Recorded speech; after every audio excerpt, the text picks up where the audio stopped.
मित्रों, चरित्रहीन स्त्री होती है या पुरुष। नमस्कार दोस्तों, जय श्री कृष्ण, राधे राधे। प्रिय मित्रों, स्वागत है आप सभी का पुनः आपके अपने YouTube चैनल एसके वॉइस पर। प्रिय मित्रों, इस वीडियो में आपके लिए लेकर के आए हैं एक ऐसी कहानी जिसमें आपको बताया जाएगा कि चरित्रहीन स्त्री होती है या पुरुष। मित्रों, यह कहानी आपको बहुत अच्छी जानकारी और सीख देकर के जाएगी। तो चलिए मित्रों, आपका कीमती समय बर्बाद ना करते हुए अब सीधे कहानी पर ही पहुंचते हैं। मित्रों, एक समय की बात है, भगवान श्री कृष्ण से अर्जुन मिलने के लिए जा रहे थे। और जब अर्जुन भगवान श्री कृष्ण के पास पहुंचे, तभी अर्जुन भगवान कृष्ण से कहते हैं, हे माधव, आज मैं आपसे एक बात पूछना चाहता हूँ।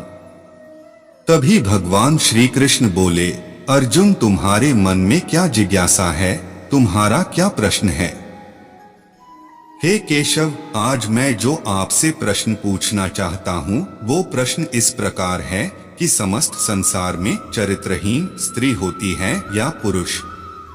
मित्रों, जैसे ही अर्जुन भगवान श्री कृष्ण से यह प्रश्न पूछते हैं तो भगवान श्री कृष्ण अर्जुन से कहते हैं, क्या बात है? और अर्जुन, तुम इस बात को लेकर बहुत चिंतित दिख रहे हो और यह तुम्हारे मुख पर भी स्पष्ट झलक रहा है। हे अर्जुन, तुम मुझे सारी बातें खुलकर बताओ, आखिर बात क्या है जो कि तुम्हारे मन में ऐसे प्रश्न उठे? प्रिय मित्रों, फिर अर्जुन भगवान श्री कृष्ण से कहते हैं, हे प्रभु, एक स्त्री है और वो स्त्री अपने घर में अकेली रहती है और उस स्त्री के घर में यदि कोई भी पुरुष दिन या रात में जाता है तो लोग उसे चरित्रहीन ही समझते हैं और उसे बुरा भला कहते हैं।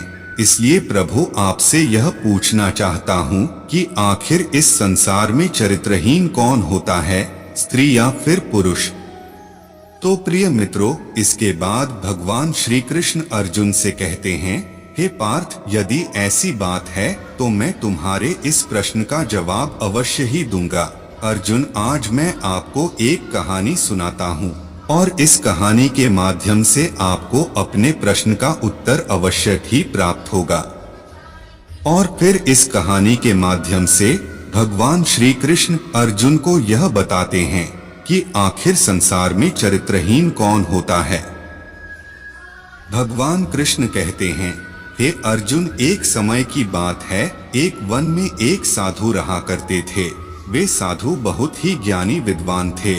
वे साधु वन में बैठे बैठे भगवान की भक्ति किया करते थे। तो प्रिय मित्रों, एक दिन की बात है, भगवान श्री कृष्ण कहते हैं, उन विद्वान साधु महाराज जी के पास एक स्त्री आती है और वह स्त्री आकर उन विद्वान साधु से कहती है कि हे मुनिवर, इस वन के निकट में जो नगर है, मैं उस नगर से आई हूँ और मैं आपको निमंत्रण देना चाहती हूँ। और स्त्री कहती है, हे विद्वान संत जी, मैं अपने घर पर भगवान शिव का पूजा रखी हूँ और साथ में साधुओं को भोजन कराना चाहती हूँ और इसी कारण से मैं आपको निमंत्रण देने आई हूँ। मैं आपसे यह कहने के लिए आई हूँ कि आप मेरे घर पर भोजन करने अवश्य पधारें। तो प्रिय मित्रों, जैसे ही वह स्त्री उस विद्वान साधु को स्वयं अपने मुख से निमंत्रण देती है, तो वह विद्वान साधु उस स्त्री से कहते हैं, हे पुत्री, तुम स्वयं चलकर मुझे निमंत्रण देने को आई हो तो मैं तुम्हारे इस निमंत्रण को स्वीकार करता हूँ और मैं तुम्हारे घर भोजन करने के लिए अवश्य ही आऊंगा। प्रिय मित्रों, उसके बाद में यह कहकर और निमंत्रण देकर वह स्त्री अपने नगर की ओर वापस लौट जाती है।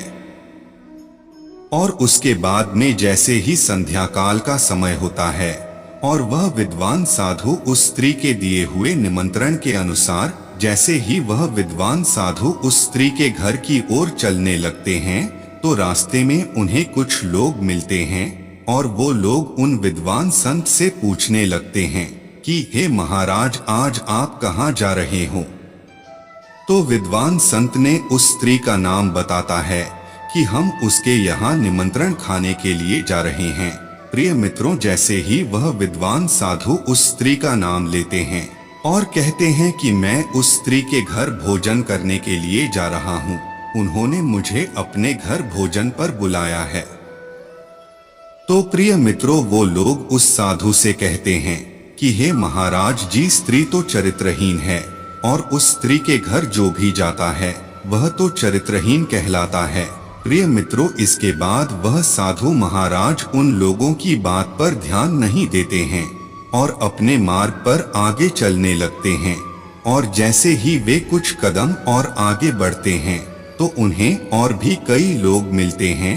वे भी उन साधु महाराज से इसी बात का जिक्र करते हैं और कहते हैं कि हे संत जी, आप कहाँ जा रहे हो? तो प्रिय बंधुओं, वो संत जी उन लोगों को भी निमंत्रण वाली बात बताते हैं और कहते हैं कि मैं वहां भोजन करने के लिए जा रहा हूं।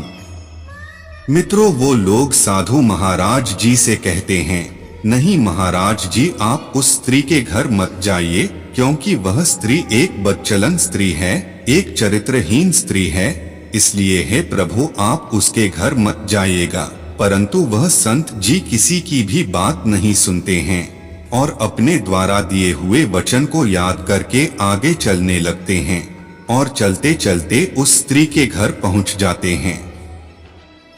और जैसे ही उसके घर पर पहुंचने पर उसके मुख्य द्वार पर आवाज लगाते हैं तो वह स्त्री अपने घर से बाहर निकल कर आती है और उन साधु महाराज जी को देखकर अति प्रसन्न होती है और उन साधु महाराज जी के चरणों को स्पर्श करने के बाद उन्हें अपने घर के अंदर ले जाती है।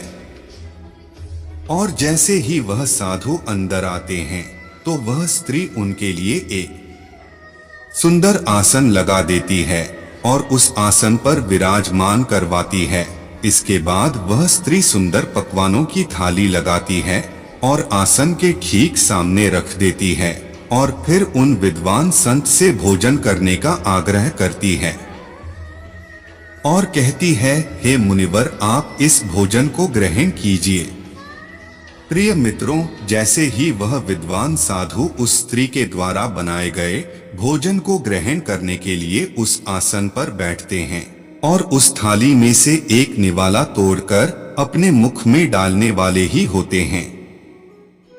इतने में उस गांव का मुखिया और गांव के कुछ लोग आ जाते हैं, क्योंकि इन लोगों को खबर लग चुकी थी। जैसे ही वह सब लोग आते हैं तो आकर उन संत जी को आसन पर बैठा हुआ देखकर वह मुखिया और गांव के सभी लोग उस विद्वान संत से कहते हैं कि हे संत जी, क्या आप मूर्ख हो? आपको इस बात का ज्ञान नहीं है कि यह स्त्री चरित्रहीन स्त्री है और इस स्त्री के घर जो भी व्यक्ति आता है वह चरित्रहीन होता है। प्रिय मित्रों, उस गांव के मुखिया के मुख से ऐसी बात सुनने के बाद वह संत जी अपने आसन को छोड़ करके खड़े हो जाते हैं और उस मुखिया की बातों को सुनने लगते हैं और उस मुखिया के मुख से कही हुई किसी भी कड़वी पर क्रोध नहीं करते हैं। इसीलिए कहा जाता है कि जो सच्चा साधु होता है उसके मन में वासना और क्रोध कभी भी नहीं होता।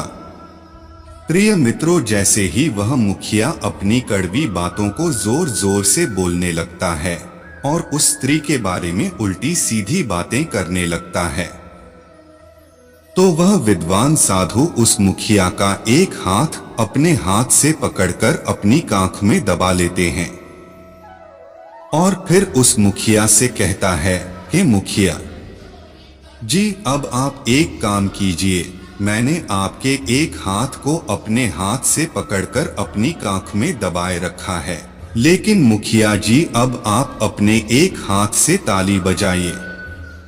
प्रिय मित्रों, जैसे ही वह विद्वान साधु उस मुखिया से इस बात को कहते हैं तो वह मुखिया विद्वान संत से कहता है, हे महाराज, ऐसा कैसे संभव है? एक हाथ से कैसे बज सकती है? क्योंकि आपने मेरा एक हाथ तो अपनी कांख में दबा रखा है और भला एक हाथ से ताली कैसे बजा सकूंगा? तो प्रिय मित्रों, वह विद्वान संत कहते हैं, मूर्ख मुखिया, मैं तुझे इसी बात को समझाने की कोशिश कर रहा हूँ, अर्थात तुम सभी अज्ञानियों को समझाने जा रहा हूँ। और फिर साधु संत कहते हैं, मुखिया जी, क्योंकि कभी भी एक हाथ से ताली नहीं बजती है, ठीक उसी प्रकार बिना पुरुष के कोई स्त्री चरित्रहीन नहीं होती है। और प्रिय मित्रों, यह बात परम सत्य है, कोई भी स्त्री अपने आप चरित्रहीन नहीं बनती है, इसमें एक पुरुष का भी बराबर की भागीदारी होती है। उसके चरित्रहीन होने में एक पुरुष भी बराबर का भागीदार होता है। और देखा जाए तो एक पुरुष ही चरित्रहीन होता है, क्योंकि स्त्री और पुरुष दोनों की सहमति के बिना कोई भी संबंध नहीं बनता है। जबकि देखा जाए तो पुरुष के मुकाबले स्त्री की कामवासना अधिक होती है, लेकिन फिर भी स्त्री अपने धर्म और कर्म पर चलते हुए अपनी वासना पर काबू करते हुए उसे छुपा लेती है और अपनी काम वासना को उजागर नहीं होने देती है। लेकिन जो पुरुष होते हैं वह अपनी वासना को काबू नहीं कर पाते हैं, जिसके चलते किसी स्त्री की सहमति के बिना वह उससे संबंध बनाने की जबरदस्ती कोशिश करते हैं। और इसीलिए देखा जाए तो चरित्रहीन स्त्री नहीं बल्कि पुरुष ही होता है। स्त्री को चरित्रहीन बनाने में पुरुष का पूरा हाथ होता है। प्रिय मित्रों, हमारी कहानी का उद्देश्य आप सभी की भावनाओं को ठेस पहुंचाना नहीं है, परंतु आपको एक सत्य और कड़वी बात का ज्ञान देने के लिए इस कहानी से हमने आपको रूबरू करवाया है। तो प्रिय मित्रों, कैसी लगी आपको यह जानकारी? अगर जानकारी अच्छी लगी है, पसंद आई है, तो कमेंट बॉक्स में जरूर बताना और हो सके तो अपने मित्रों को भी शेयर करना और हमारे चैनल को सब्सक्राइब अवश्य करना। प्रिय मित्रों, सच्ची श्रद्धा से कमेंट में जरूर लिखें, हर हर महादेव। मेरे प्रिय मित्रों, महादेव जी अपनी कृपा आप सभी पर बनाए रखें। मित्रों, वीडियो को पूरा देखने के लिए धन्यवाद।